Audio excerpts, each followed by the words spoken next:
اب ہر خبر سے رہیے باخبر، دیکھیے خبروں کی 2020 صرف فکر و خبر پر۔ پارلیمنٹ میں مذہبی نعروں کی گونج اور رکن پارلیمان کے بھیڈنگے لباس کو لے کر اعظم خان کا رد عمل، بولے قانون بنانے والوں کو مداریوں کے لباس میں دیکھ کر ہوا افسوس، مذہبی تعصب سے اوپر اٹھ کر مذاہب کا احترام کرنے کی نصیحت کی۔ جموں کشمیر کے کشتواڑ میں بڑا سڑک حادثہ، بے قابو مسافر بردار بس کھائی میں گرنے سے 33 افراد کی موت، کئی زخمیوں میں کئیوں کی حالت نازک۔ ممبئی میں موسلادھار بارش سے سیلاب جیسی صورتحال، معمولات زندگی درہم برہم، لوگوں کو کافی پریشانی کا سامنا، سڑک اور ریل خدمات بھی متاثر، آفس اور اسکول جانے والے لوگوں کو پریشانی۔ آج راجیہ سبھا میں ہنگامے کے آثار، جموں کشمیر میں صدر راج میں توسیع کی تجویز آج راجیہ سبھا میں کی جائے گی پیش، لوک سبھا میں پہلے ہی مل چکی ہے منظوری۔ ٹیم انڈیا کے ہار کو لے کر محبوبہ مفتی کا عجیب و غریب بیان، کہا بھگوا جرسی پہننے سے ہوئی ہندوستان کی ہار۔ مراد آباد میں یوگی کے دورے کے درمیان صحافیوں سے بدسلوکی کا سامنے آیا معاملہ، یوگی کو صحافیوں کے سوالات سے بچانے کے لیے پولیس نے صحافیوں کو ایمرجنسی روم میں کیا بند، صحافیوں کے ساتھ دھکا مکی کی بھی سامنے آئی ویڈیو۔ پرینکا گاندھی نے صحافیوں کو بند کرنے پر یوگی سرکار پر اٹھائے سوال، کہا صحافیوں کو قید کر سوالوں پر پردہ ڈالنا چاہتی ہے سرکار، سب کچھ دیکھ رہی ہے ملک کے عوام۔ تلنگانہ میں زمین تنازع میں فورسٹ افسر پر حملہ معاملے میں پولیس نے TRS لیڈر کے بھائی سمیت 13 افراد کو کیا گرفتار، غیر قانونی قبضہ ہٹانے پہنچے افسر پر گزشتہ روز پولیس کی موجودگی میں لاٹھی ڈنڈوں سے پٹائی کر بری طرح کیا گیا تھا زخمی۔ بلند شہر تشدد معاملہ، شدت پسند ہندوتوا تنظیم کے 44 کارکنان کے خلاف غدار ملک کا معاملہ درج۔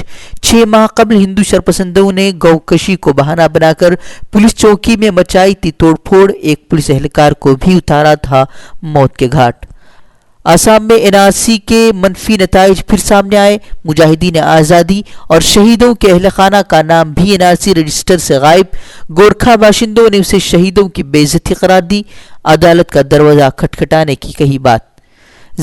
زائرہ وسیم کا فلمی دنیا سے علیحدگی کے اعلان پر اسلام مخالف لوگوں نے اگلا زہر، کسی نے ایکٹنگ کہا تو کسی نے کہا اپنے الٹے راستوں پر چلنے والی سوچ کو خود تک رکھے محدود۔ زائرہ نے فلمی دنیا کو مذہب کے لیے خطرہ قرار دے کر کہا تھا الوداع۔ میرٹھ میں بڑھتی موب لنچنگ کے وارداتوں کے خلاف احتجاج کرنے والوں پر برسی پولیس کی لاٹھی، پرامن جلوس نکالنے والوں پر پولیس نے طاقت کا کیا استعمال، پولیس انتظامیہ کی اجازت کے بغیر جلوس نکالنے کا دیا حوالہ۔ راہل گاندھی کی کانگریس وزرائے اعلیٰ سے آج ملاقات، وزرائے اعلیٰ راہل گاندھی کو صدر کے عہدہ نہ چھوڑنے کے لیے منانے کی کریں گے کوشش، لوک سبھا میں ہار کے بعد راہل نہیں چاہتے صدر کا عہدہ۔ گیس سلنڈر کی قیمتوں میں کمی سے عوام کو ملی بڑی راحت، بغیر سبسڈی والا گیس سلنڈر 100 روپے 50 پیسے ہوا سستا۔ امریکہ کے ٹیکساس میں طیارہ حادثے کا شکار، 10 مسافروں کی موت، ٹیک آف کے وقت پیش آیا تھا حادثہ۔ متحدہ عرب امارات کے وزیر اعظم شیخ راشد کی بیوی کو راس نہیں آیا شوہر کا ساتھ، کروڑوں روپے کے ساتھ ہوئی فرار، لندن میں سیاسی پناہ لینے کی تیاری، ذرائع کے حوالے سے خبر۔ ورلڈ کپ میں ٹیم انڈیا کی پہلی ہار، 31 رنوں سے انڈیا کو شکست کا سامنا، ٹیم انڈیا کی ہار سے پاکستانی فینس کا بھی ٹوٹا دل۔ امریکہ ایران کشیدگی، ایران کا امریکہ سے مذاکرات سے انکار، کہا اپنی بین الاقوامی شہرت کھو چکا ہے امریکہ، مذاکرات کے لیے نہیں رہا قابل اعتبار۔ جنوبی کوریا پہنچے امریکی صدر کو لوگوں کی مخالفت کا کرنا پڑا سامنا، نو ٹرمپ اور گو ٹرمپ کے نعروں کے ساتھ امریکی صدر کا کیا گیا استقبال، مختلف ممالک پر امریکی پابندیوں کے خلاف عوام کا احتجاج۔